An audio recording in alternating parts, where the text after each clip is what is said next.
Good morning and good evening to all of you.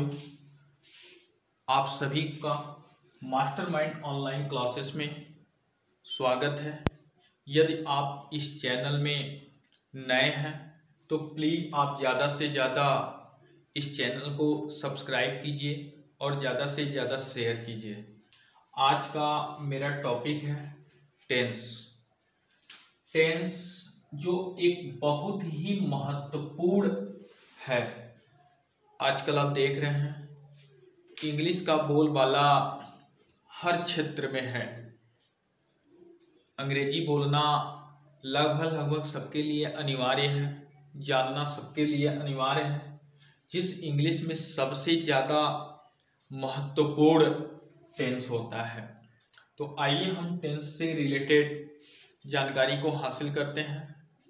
सभी साथियों, छात्र एवं छात्राओं एंड जो भी हो, मेरी बातों को ध्यान से सुनेंगे। यदि आपको जहां कंफ्यूज होगा आप कमेंट बॉक्स में लिखेंगे, उसका रिप्लाई देंगे। टेंस को हिंदी में बोलते हैं काल। टेंस तीन प्रकार के होते हैं। टेंस कितने प्रकार के होते हैं? तीन प्रकार के होते हैं। कौन कौन होते हैं? तो एक होता है प्रेजेंट टेंस, इसको हिंदी में बोलते हैं वर्तमान काल। हिंदी में क्या बोलते हैं? वर्तमान काल। एक होता है पास्ट टेंस, इसको हिंदी में बोलते हैं भूतकाल। एक टेंस होता है फ्यूचर टेंस, इसको इंग्लिश में बोलते हैं भविष्य काल। यानी टेंस इस तरह से कितने प्रकार के होते हैं? तो तीन प्रकार के। आपसे कोई पूछे टेंस कितने प्रकार के होते हैं तो आप बताएंगे टेंस तीन प्रकार के होते हैं। कौन कौन? तो प्रेजेंट टेंस वर्तमान काल, पास्ट टेंस भूतकाल, फ्यूचर टेंस भविष्य काल। प्रत्येक टेंस के चार पार्ट होते हैं। तो फिलहाल पहले हम बता दें जो कार्य वर्तमान में चल रहा है, मतलब जो कार्य वर्तमान में हो रहा है उसे हम प्रेजेंट टेंस कहते हैं। एक ऐसा कार्य जो मतलब वर्तमान में चल रहा है उसे हम प्रेजेंट टेंस कहेंगे। एक ऐसा कार्य जो बीत गया हो उसे हम पास्ट टेंस कहेंगे, भूतकाल कहेंगे। जो कार्य आने वाले कल में हो, यानी एक जो आने वाले कल में हो उसे हम फ्यूचर टेंस कहते हैं। इसी पे एक बात है, डॉक्टर APJ अब्दुल कलाम ने लिखा था, present is a newspaper, past is a waste paper, future is a live paper, so carefully read and write. तो ये बहुत ही टर्निंग पॉइंट्स लिखी थी डॉक्टर APJ अब्दुल कलाम ने, जो हर एक मानव जाति के लिए इम्पॉर्टेंट होता है। तो तीनों कालों में एक स्टूडेंट लाइफ का जो टाइमिंग होती है उसको दर्शा दिया था। ठीक है, तो प्रेजेंट टेंस वर्तमान काल, पास्ट टेंस भूतकाल एंड फ्यूचर टेंस भविष्य काल। यानी जो कार्य हो रहा है प्रेजेंट में, जो बीत गया वो पास्ट में, जो आने वाले कल में हो उसे भविष्य में दर्शाते हैं। मैंने बोला कि प्रत्येक टेंस के चार भाग होते हैं। प्रत्येक टेंस के चार भाग होते हैं। मीन्स कहने का मतलब प्रेजेंट का PRESENT प्रेजेंट टेंस का चार पार्ट होता है। प्रेजेंट टेंस का कितना पार्ट होता है? चार पार्ट होता है। ऐसे मैं दर्शा दूं, पहला, दूसरा, तीसरा, चौथा। प्रेजेंट टेंस के कितने पार्ट होते हैं? चार। कौन कौन होते हैं? एक होता है प्रेजेंट इंडेफिनिट टेंस। देखिए स्पेलिंग बहुत ही इंपॉर्टेंट होता है, स्पेलिंग पर विशेष ध्यान देंगे सभी विद्यार्थी। प्रेजेंट इंडेफिनिट टेंस, दूसरा होता है past present continuous tense, PRESENT present continuous tense, एक होता है प्रेजेंट परफेक्ट टेंस,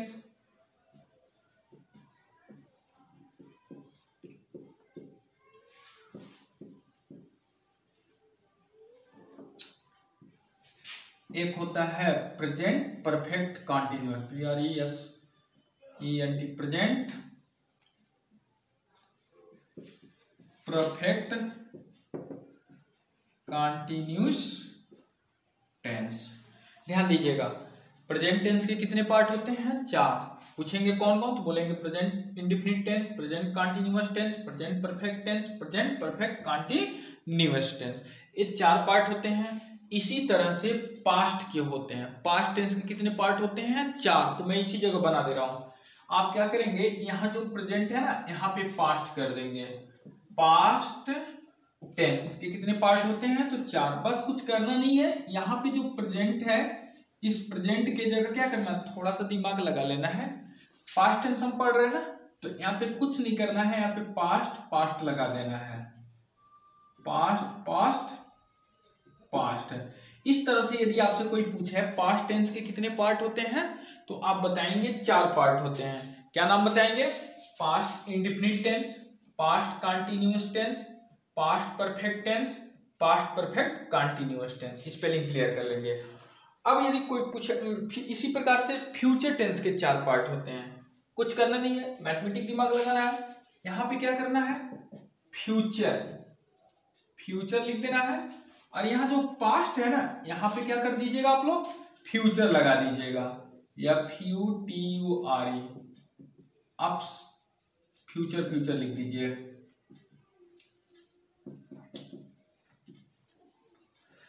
इस तरह से फ्यूचर टेंस के कितने पार्ट होते हैं, तो आप बताएंगे 4। कौन कौन? Future indefinite tense, future continuous tense, future perfect tense, future perfect continuous tense. इस तरह से आपके सामने टेंस 3 प्रकार के मिले, present tense, past tense, future tense. प्रत्येक टेंस के 4 पार्ट होते हैं। आप सिंपल शब्द में याद कीजिएगा, indefinite tense, continuous tense, perfect tense, perfect continuous tense. अब जो टेंस पढ़ेंगे उसके आगे लगा दीजिएगा। पास्ट पढ़ रहे हैं तो पास्ट लगा दीजिएगा, प्रेजेंट पढ़ रहे हैं तो प्रेजेंट लगा दीजिएगा, फ्यूचर पढ़ रहे हैं तो फ्यूचर लगा दीजिएगा। समझ में आ रही है मेरी बात? समझने का मतलब ये है कि आप ये चीजों को याद कर लेंगे, इतना आप याद कर लेंगे मुख्य तौर पे। अब यदि आपको प्रेजेंट पढ़ना होगा तो प्रेजेंट लगा के ये सब प्रेजेंट कर दीजिएगा। पास्ट पढ़ेंगे तो पास्ट लिख करके ये पास्ट कर दीजिएगा, फ्यूचर तो फ्यूचर। बस कुछ करना नहीं है। अभी आप ऐसे भी याद कर सकते हैं, present indefinite tense, present continuous tense, present perfect tense, present perfect continuous tense, past indefinite, past continuous, past perfect continuous, future indefinite, future continuous, future perfect continuous. आप वैसे याद कर सकते हैं, indefinite tense, continuous tense, perfect tense, perfect continuous tense. अब present का पढ़ेंगे तो प्रेजेंट चारों में लगा देंगे, पास्ट पढ़ेंगे तो पास्ट चारों में लगा देंगे, फ्यूचर पढ़ेंगे तो फ्यूचर चारों में लगा देंगे। अब क्या है कि हर टेंस को में 4 तरह के वाक्य होते हैं। हर टेंस के, चाहे वो प्रेजेंट इंडेफिनिट टेंस से लेकर के फ्यूचर परफेक्ट कॉन्टिन्यूअस टेंस तक हो, या और भी जैसे use of verb to be से रिलेटेड हो, मतलब प्रत्येक मतलब टेंस को 4 प्रकार के सेंटेंस में हम बांट देते हैं। जैसे मैं कोई एक वाक्य लिख दूं, जैसे लिख दूं कि तुम स्कूल जाते हो, तुम स्कूल जाते हो, या ऐसे भी लिख सकते तुम स्कूल जा रहे हो, या ऐसे भी लिख सकते तुम स्कूल जाओगे, ऐसे भी लिख सकते तुम स्कूल गए। मतलब कहने का मतलब यह है कि प्रेजेंट इंडेफिनिट से लगाए फ्यूचर परफेक्ट कॉन्टिन्यूअस टेंस तक में किसी भी तरह से आप वाक्य को दर्शा सकते हैं। अब ये बात है कि इस वाक्य को 4 प्रकार से हम लिख सकते हैं, क्योंकि एक टेंस में आए हुए वाक्य को हम 4 टाइप से बनाते हैं। अब 4 टाइप कौन कौन होता है तो मैं बता रहा हूं आपको। एक होता है पॉजिटिव सेंटेंस, पॉजिटिव सेंटेंस। दूसरा हो, इसी को हम अफर्मेटिव भी बोलते हैं, affirmative, AFFERMATIV, affirmative sentence means positive sentence और अफर्मेटिव सेंटेंस। कोई पॉजिटिव सेंटेंस बोलते हैं तो कोई अफर्मेटिव सेंटेंस बोलते हैं। जैसे एक लड़के का दो नाम, रामू या श्यामू, कोई रामू कह के बुलाता है तो कोई श्यामू कह के बुलाता है, लेकिन इंसान क्या होता है, एक ही होता है। उसी तरह से कुछ बच्चे क्या कहते हैं ना, कोई पॉजिटिव सेंटेंस बोलता है तो कोई अफर्मेटिव सेंटेंस बोलता है। कोई कहता है कि ये वाक्य किस में जा रहा है, तो कोई पॉजिटिव सेंटेंस कह देगा कि मतलब this sentence is belong to positive sentence, और other student this sentence is belongs to affirmative sentence, but in this year only one sentence right in Hindi, but you speak two types, means first person indicate of positive sentence and second person indicate of affirmative sentence, means मतलब कोई positive sentence कहता है तो कोई affirmative sentence कहता है। दूसरा क्या है, निगेटिव सेंटेंस।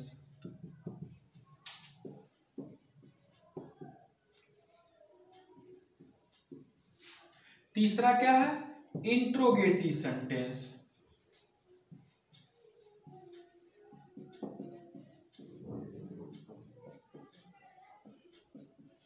चौथा क्या है, इंट्रोगेटिव निगेटिव सेंटेंस।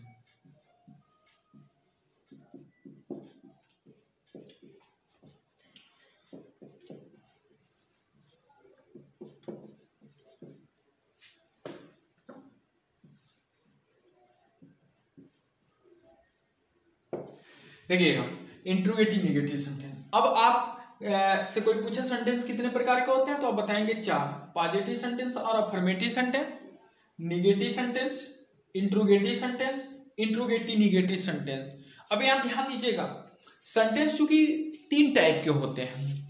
एक अर्थ की दृष्टि से सेंटेंस कितने प्रकार के होते हैं तो आप बताएंगे 5 प्रकार के होते हैं। कोई पूछे कौन कौन, तो assertive sentence, imperative sentence, interrogative sentence, optative sentence and exclamatory sentence, ये 5 होते हैं। कोई पूछे स्ट्रक्चर के अनुसार सेंटेंस कितने प्रकार के होते हैं तो आप बताएंगे 3, simple sentence, complex sentence and compound sentence. कोई पूछे टेंस के अकॉर्डिंग सेंटेंस कितने प्रकार के होते हैं आप बताएंगे 4, जो यहाँ पे राइट किया गया है, पॉजिटिव सेंटेंस और affirmative sentence, negative sentence, interrogative sentence, interrogative negative sentence. अब हम लोग कौन सा सेंटेंस पढ़ रहे हैं, टेंस के आधार पे। तो मैंने बोला ना कि जैसे मान लीजिए प्रेजेंट टेंस पढ़ रहे हैं, PRESENT प्रेजेंट टेंस पढ़ रहे हैं, मतलब प्रेजेंट टेंस का कोई भी उठा लीजिए, सपोज करिए प्रेजेंट इंडेफिनिट टेंस उठा लिए, तो प्रत्येक टेंस के 4 पार्ट होते हैं जो यहाँ पे है। जैसे मैंने एक वाक्य लिखा, तुम स्कूल जाते हो, इस वाक्य को हम 4 तरह से लिख सकते हैं चारों सेंटेंस में। तुम स्कूल जाते हो, एक मैंने लिख दिया, तुम स्कूल नहीं जाते हो, स्कूल नहीं जाते हो, एक मैंने लिख दिया, क्या तुम स्कूल जाते हो,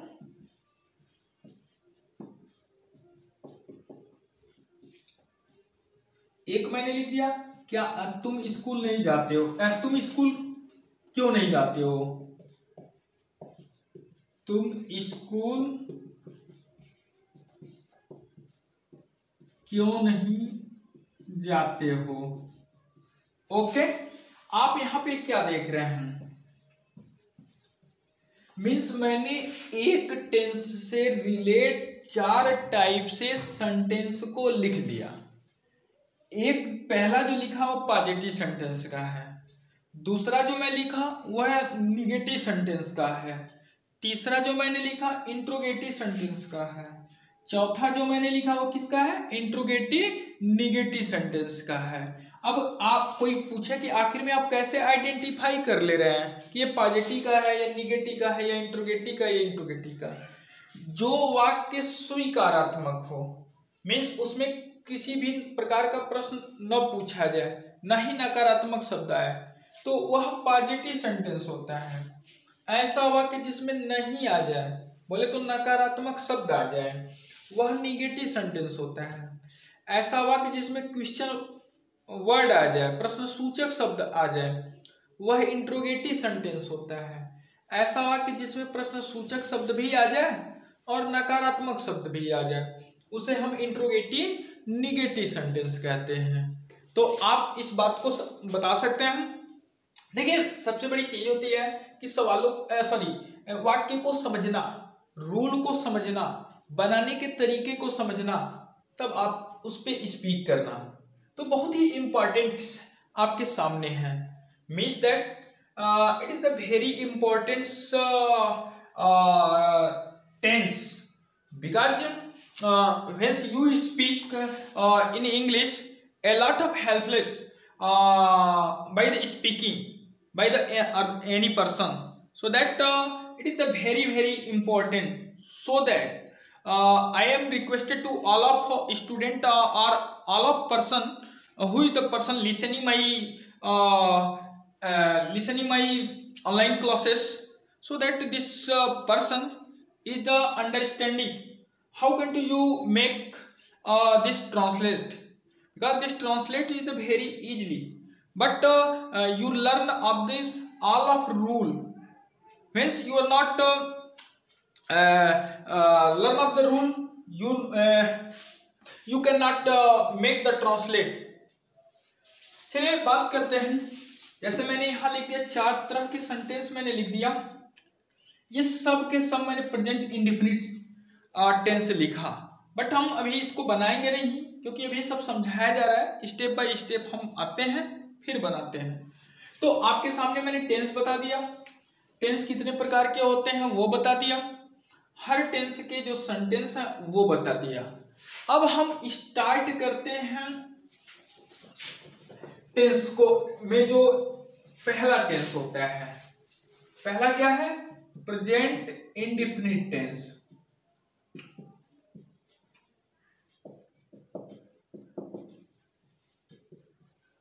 इंडेफिनिट टेंस देखिएगा यहाँ पे, मीन्स वर्तमान अनिश्चित काल। एक ऐसा वाक्य जिसमें अनिश्चितता को दिखाया जाता है। अनिश्चितता मतलब ऐसा लगता है कि वो कार्य अनिश्चित है। एक ऐसा वाक्य जिसमें, एक ऐसा काल जिसमें कार्य का अनिश्चितता को प्रदर्शित किया जाता है, उसे हम प्रेजेंट इंडेफिनिट टेंस कहते हैं। अब प्रेजेंट इंडेफिनिट टेंस की पहचान क्या होती है?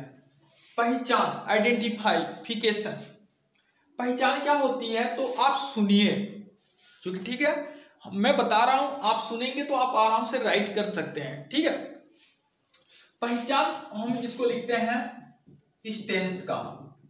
किस टेंस का? प्रेजेंट इंडेफिनिट टेंस का। बोलेंगे जिस वाक्य के अंत में ता है, टी है, ते है, ता हूं। क्या मैंने बोला? कि जिस वाक्य के अंत में ता है, टी है, ते है, ता हूं इत्यादि शब्द समूह आते हैं, उसे हम प्रेजेंट इंडेफिनिट टेंस का वाक्य कहते हैं। मैंने बोला ना कि जब कोई वाक्य होगा, सिंपल शब्दों में समझा रहा हूं कि मान लीजिए कोई वाक्य है, उस वाक्य के अंत में ता है आ गया, या ती है आ गया, या ते है आ गया, या ताहू आ गया, तो वह कैसा वाक्य होगा? प्रेजेंट इंडेफिनिट टेंस का वाक्य होगा। दूसरा, इस वाक्य में कार्य के अनिश्चितता को प्रदर्शित किया जाता है। दूसरा क्या है? कि इस वाक्य में कार्य के अनिश्चितता को प्रदर्शित किया जाता है। तो आप क्लियर? दैट्स क्लियर, मतलब identification about the present indefinite tense. Okay, अब हो गया इसकी जो सहायक क्रिया होती है, जो हेल्पिंग वर्ब होती है। Helping verb do oblique does होती है। थोड़ा सा देखिए, चूंकि प्रेजेंट इंडेफिनिट टेंस से लेकर के फ्यूचर परफेक्ट कंटिन्यूअस टेंस तक पढ़ना है तो कुछ कॉमन फैक्टर रूल होते हैं। फिलहाल यदि उसको समझ लेते हैं ना तो बार बार एक ही बात को कहना पड़ता है, जो वह आसान हो जाते हैं। देखिए, टेंस हम पढ़ रहे हैं तो उसमें सबसे ज्यादा इंपॉर्टेंट क्या होता है? सब्जेक्ट। सब्जेक्ट होता है, बिना सब्जेक्ट का वो चलेगा ही नहीं। सब्जेक्ट होता है, फिर आप आ जाइए मेन वर्ब, उसके बाद ऑब्जेक्ट, उसके बाद कंप्लीमेंट। देखिएगा मेरे भाई, मीन्स किसी एक वाक्य में ये चार बहुत महत्वपूर्ण, मतलब चार ही तो होते हैं। सब्जेक्ट क्लियर कर लीजिए, मेन वर्ब क्लियर कर लीजिए, ऑब्जेक्ट क्लियर कर लीजिए, कंप्लीमेंट। मीन्स कहने का मतलब ये है कि इन तीनों के बाद जो कुछ भी बच जाता है वह कंप्लीमेंट होता है। मीन्स आएगा वाक्य में बताऊंगा कि इन तीन सब्जेक्ट, ऑब्जेक्ट, मेन वर्ब के बाद जो कुछ भी बच जाता है वह कंप्लीमेंट होता है। ओके, अब रही बात बनाने के रूल। चलिए ठीक है, अब इसमें बनाते कैसे हैं? तो subject plus helping verb plus main verb plus object plus complement. ध्यान दीजिएगा, मैं हर ट्रांसलेट का एक ही में मैं बताता हूं ताकि आपके लिए आसान हो जाएगा। ये कब बनता है? जब आपका पॉजिटिव सेंटेंस रहेगा। पॉजिटिव सेंटेंस बार बार लिखना नहीं पड़ेगा, मैं आपको बता दे रहा हूं, ठीक है? समझने की कोशिश कीजिएगा। पॉजिटिव सेंटेंस का ये स्ट्रक्चर है कि पहले सब्जेक्ट लिखेंगे, फिर उसके बाद हेल्पिंग वर्ब लिखेंगे, फिर मेन वर्ब लिखेंगे, फिर ऑब्जेक्ट लिखेंगे, फिर कंप्लीमेंट लिखेंगे। चलिए निगेटिव सेंटेंस में हम आ जाते हैं।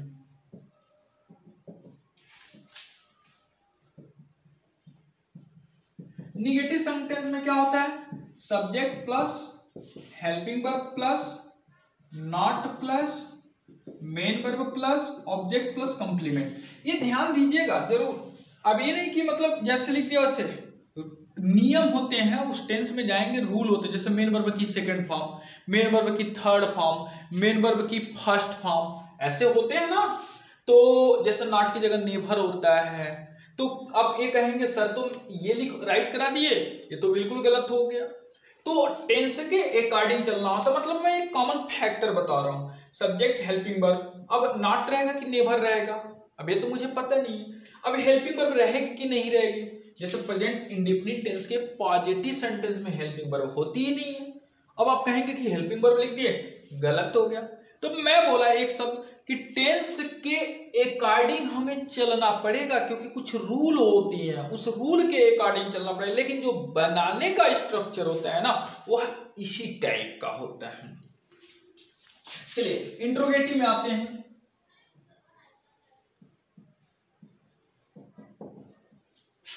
इंट्रोगेटिव सेंटेंस में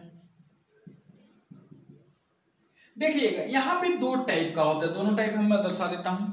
एक फर्स्ट टाइप, ऐसे लिख दूं फर्स्ट टाइप, और एक मैं लिख दिया सेकेंड टाइप। चलिए जब आएगा तो मैं बताऊंगा। अगर फर्स्ट टाइप है, ठीक है, तो आप लिखेंगे helping verb plus subject plus helping verb plus subject plus main verb plus object plus complement. अगर सेकेंड टाइप का है तो लिखेंगे question word plus helping verb plus subject plus main verb plus object plus complement. ये second type के लिए होता है। चलिए एक और होता है ना, क्योंकि चार सेंटेंस होते हैं मेरे भाई। एक मैं चौथा लिख दूं, इंट्रोगेटिव निगेटिव सेंटेंस।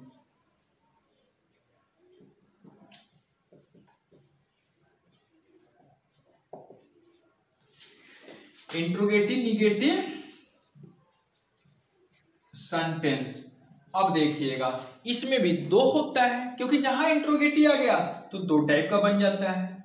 एक फर्स्ट टाइप और एक होता है क्या, सेकेंड टाइप। चलिए फर्स्ट टाइप हो गया तो क्या, आपको कुछ करना नहीं, helping verb plus subject plus main verb plus object plus, और सॉरी निगेटिव है ना, तो helping verb plus subject plus not, subject plus not plus main verb plus object plus complement. अब इसमें आएंगे तो question word plus helping verb plus subject plus not plus main verb plus object plus complement. हमेशा not का प्रयोग subject और मुख्य क्रिया के बीच में होता है, ठीक है, इसमें ये ध्यान दीजिएगा। तो ये मतलब इंट्रोगेटिव निगेटिव सेंटेंस का स्ट्रक्चर है, ये इंट्रोगेटिव सेंटेंस का स्ट्रक्चर है, और ये निगेटिव सेंटेंस का स्ट्रक्चर है, और ये पॉजिटिव सेंटेंस का स्ट्रक्चर है। मेरे भाई एक बार और ध्यान से सुनिए, जब आप चाहे प्रेजेंट इंडेफिनिट टेंस बना रहे हो, चाहे प्रेजेंट परफेक्ट कॉन्टिन्यूअस बना रहे हो, चाहे फ्यूचर कॉन्टिन्यूअस बना रहे हो, मीन्स कहने का मतलब किसी भी टेंस से रिलेटेड सेंटेंस बना रहे हो, यदि वह पॉजिटिव सेंटेंस में रहेगा, जैसे मैंने एक राइट किया था क्या, तुम स्कूल जाते हो, ध्यान दीजिएगा। अब इसमें सब्जेक्ट है, मेन वर्ब है, ऑब्जेक्ट है, कंप्लीमेंट है नहीं, ठीक है, कोई जरूरी नहीं है कि मतलब एक वाक्य में ये सब कुछ रहबे करेगा, ठीक है। तो सबसे पहले हम सब्जेक्ट लिखते हैं, इस वाक्य में हम ये देखते हैं कि सब्जेक्ट कौन सा है, तो पहले सब्जेक्ट लिखने का काम करते हैं। बात समझिएगा, मैं एक वाक्य से समझा रहा हूं। सबसे पहले ये आपके पास वाक्य है, तुम स्कूल जाते हो, मतलब प्रेजेंट इंडेफिनिट टेंस का पॉजिटिव सेंटेंस है, ठीक है। ऐसे हम हर वाक्य को पहचानेंगे। प्रेजेंट परफेक्ट कॉन्टिन्यूअस का है, जैसे मैंने लिख दिया वह गंगा जी में स्नान कर रही थी, वह गंगा जी में स्नान कर रही थी, ठीक है। अब इसमें वह करता है गंगा जी में, गंगा जी ऑब्जेक्ट है, स्नान मेन वर्ब है, स्नान करना मेन वर्ब है, और टेंस कौन सा है, पास्ट कंटीन्यूअस टेंस। तो यह उसके आधार पे बनेगा, यह अपने के मतलब अपने टेंस के आधार पे बनेगा। मेरे कहने का मतलब इन दोनों का क्या है, अपने अपने आधार पे, मतलब इसका क्या रूल है, उस रूल के आधार पर, इस टेंस का क्या रूल है, उसके आधार पे। रूल का मतलब हेल्पिंग वर्ब चेंज होना, मेन वर्ब चेंज होना मेरे भाई। तो मैं बोला कोई भी टेंस हो, चाहे वह यह वाला हो चाहे वह यह वाला हो, बात समझिएगा। तो सबसे पहले हम लिखते हैं सब्जेक्ट, कोई भी टेंस रहेगा तो उसमें सबसे पहले हम पॉजिटिव सेंटेंस का यदि वाक्य है तो हम लिखेंगे सब्जेक्ट। अब उस टेंस की हेल्पिंग वर्ब क्या है, वो कर्ता के अनुसार लिखी जाती है। कुछ टेंस ऐसे हैं जिसमें हेल्पिंग वर्ब नहीं लिखी जाती है, जैसे प्रेजेंट इंडेफिनिट टेंस का positive sentence, past indefinite tense का पॉजिटिव सेंटेंस, ओके। तो सब्जेक्ट में लिख दिया, उसके बाद हेल्पिंग वर्ब लिखते हैं। अब उस टेंस में क्या बोलता है कि क्या हेल्पिंग वर्ब लिखी जाती है कि नहीं लिखी जाती। मैंने पहले ही बोला ना कि टेंस के आधार पर हम काम करेंगे, होती होगी तो लिखा जाएगा, नहीं होती होगी तो नहीं लिखा जाएगा। उसके बाद मेन वर्ब लिखी जाती है, उसके बाद ऑब्जेक्ट लिखी जाती है, उसके बाद कॉम्प्लीमेंट लिखी जाती है। अब ऐसा मत कीजिएगा कि सब्जेक्ट लिख दिए, हेल्पिंग वर्ब लिख दिए, उसके बाद पहले ऑब्जेक्ट लिख दिए तब मेन वर्ब लिखे। ऐसा करेंगे तो गलत हो जाएगा, क्योंकि ये क्रम से है। वैसे लिटरेचरी लैंग्वेज में लोग बोल देते हैं, कन्वर्सेशन लैंग्वेज में बोल देते हैं लोग, वो अलग चीज होती है। लेकिन जब ट्रांसलेटिव लैंग्वेज में रहेंगे, जब ग्रामेटिकल लैंग्वेज में रहेंगे, तो आपको क्रमबद्ध लिखना पड़ेगा, रूल बाय रूल लिखना पड़ेगा। बात समझ में आई। अगर निगेटिव सेंटेंस में है तो पहले सब्जेक्ट लिखेंगे, उसके बाद हेल्पिंग वर्ब लिखेंगे।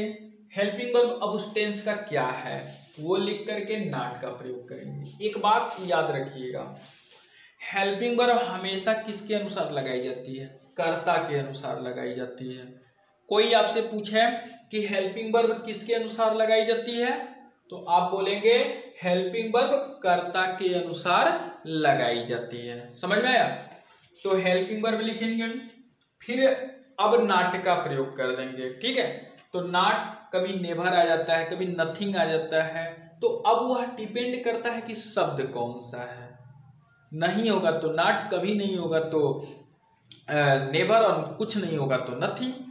तो नॉट प्लस उसके बाद मेन वर्ब लिखते हैं। कभी देखते हैं उस वाक्य में मेन वर्ब की फर्स्ट फॉर्म लिखी जाती है, मेन वर्ब की सेकंड फॉर्म लिखी जाती है, मेन वर्ब की थर्ड फॉर्म लिखी जाती है, मेन वर्ब की आईएनजी फॉर्म लिखी जाती है, मेन वर्ब के अंत में एस जोड़ा जाता है। तो मेरे भाई मैंने क्या बोला कि टेंस के अनुसार चलता है। मैंने एक बस कॉमन फैक्टर बता दिया आपको। उस तरह से बनाएंगे तो हर टेंस का अलग अलग लिखना पड़ेगा। तो कुछ जो जिन्युइन चीजें हैं उसको समझ जाइए। ठीक है, तो मेन वर्ब हो गया प्लस ऑब्जेक्ट फिर कंप्लीमेंट। इंट्रोगेटिव सेंटेंस का वाक्य है, सपोज करिए, इसी के आगे लगा दीजिए, क्या हो गया। तो क्या होता है कि इंट्रोगेटिव सेंटेंस रहेगा तो वो दो टाइप का होता है। इंट्रोगेटिव सेंटेंस कितने टाइप का होता है? दो टाइप का, फर्स्ट टाइप का और सेकेंड टाइप का। फर्स्ट टाइप का और सेकेंड टाइप का होता है। ठीक है, तो इस कंडीशन में क्या है कि अगर फर्स्ट टाइप का रहेगा तो आप हेल्पिंग वर्ब लिखेंगे। जैसे फर्स्ट टाइप कैसे मानेंगे कि यदि प्रश्न सूचक शब्द पहले आ जाएगा तो, यदि प्रश्न सूचक शब्द पहले आ जाएगा तो फर्स्ट टाइप का माना जाएगा। ठीक है, सेकेंड टाइप का हो जाएगा तो सेकेंड टाइप। हेलो हेलो मौसा जी, मैं बात करता हूँ। नमस्ते मौसा जी, थोड़ा सा क्लास ले रहे हैं। तो इसमें इंट्रोगेटिव सेंटेंस का जो सेकेंड टाइप होगा तो उसमें क्या होगा कि प्रश्न सूचक शब्द जो होगा वह बीच में आ जाएगा। यही अंतर होता है। फर्स्ट टाइप अगर रहेगा तो प्रश्न सूचक शब्द पहले आ जाएगा, और सेकेंड टाइप रहेगा तो प्रश्न सूचक शब्द क्या हो जाएगा?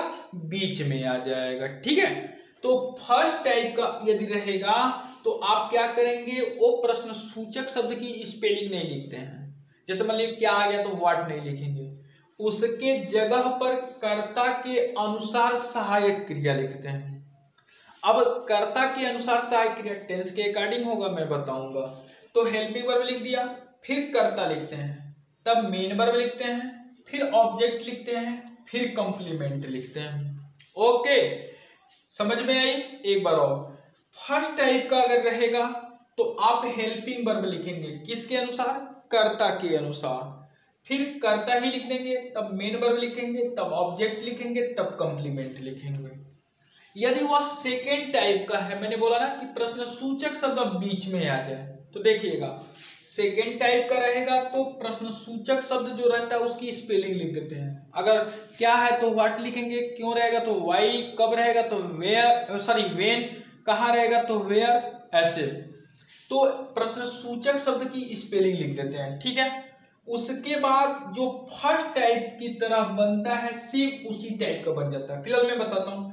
क्वेश्चन वर्ड पहले लिख देंगे, फिर कर्ता के अनुसार हेल्पिंग वर्ब लिखेंगे, फिर कर्ता लिखेंगे, फिर मेन वर्ब लिखेंगे, फिर ऑब्जेक्ट लिखेंगे, फिर कंप्लीमेंट लिखते हैं। ये ट्रांसलेट बनाने का नियम है।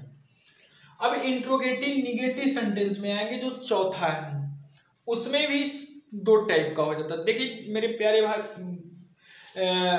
छात्र एवं छात्राओं एंड लोग, मीन्स अगर इंट्रोगेटिव आ गया तो समझिए दो टाइप का हो जाएगा, एक फर्स्ट टाइप और एक सेकेंड टाइप। भले उसमें निगेटिव कनेक्ट हो गया तो क्या, इंट्रोगेटिव निगेटिव सेंटेंस है तो दो टाइप का हो गया, फर्स्ट टाइप और एक सेकेंड टाइप। तो फर्स्ट टाइप में रहेगा तो हेल्पिंग कर्ता के अनुसार हेल्पिंग वर्ब पहले लिख देंगे, फिर कर्ता लिखेंगे, फिर नॉट का प्रयोग करेंगे, तब मेन वर्ब, ऑब्जेक्ट और कंप्लीमेंट लिखेंगे। सेकेंड टाइप का रहेगा तो क्वेश्चन वर्ड को हम पहले लिख देंगे, plus helping verb plus subject plus not plus main verb plus object plus complement. इतना को हम और ऐसे भी लिख सकते हैं, question word plus first type, एक फर्स्ट टाइप के अनुसार बोले तो फर्स्ट टाइप हम लिख दिया। ठीक है, तो ये बातें आपको समझ में आ गई होंगी जहां तक हमें लग रहा है। यदि आपको नहीं समझ में आ रहा है तो आप मुझे कमेंट बॉक्स में लिख के भेजेंगे, मैं समझाऊंगा, बता दूंगा। तो ये हर टेंस के लिए बनाने का ये कंडीशन हो गया। ठीक है, अब हम बनाते हैं।